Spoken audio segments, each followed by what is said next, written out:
Big boss హౌస్‌లో ఎదురు చూస్తున్న వీకెండ్ రాకనే రావడంతో పాటు నాగార్జున అసలైన ట్విస్ట్ ఇస్తూ వచ్చాడు. ఒకవైపు శేఖర్ బస్సే, ఇంకొక వైపు బేబక్క. ఫైనల్‌గా Bebakka you are the eliminated contestant అంటూ స్టేజ్ పైకి రప్పించేశారు.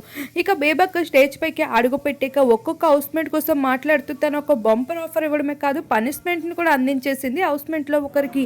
ఇక బేబక్క హౌస్‌లో ఉన్నన్ని రోజులు ఇంట్లో సహాయం చేస్తూ ఇంటి పనులన్నీ చేసుకుంటూ వచ్చేది. ఇక బేబక్క హౌస్ నుండి వెళ్ళిపోవడంతో ఇంటి పని, వంట పని ఎవడు చేస్తాడు అన్నట్లుగా హౌస్‌లో ఉన్న 14 మంది కొట్టుకు చావడంతో పాటు ఇప్పుడు వస్తున్న కొత్త కంటెస్టెంట్స్‌లో ఎవరు బేబక్క వంతు తీసుకుంటారనేది కూడా చూడాల్సి ఉంది.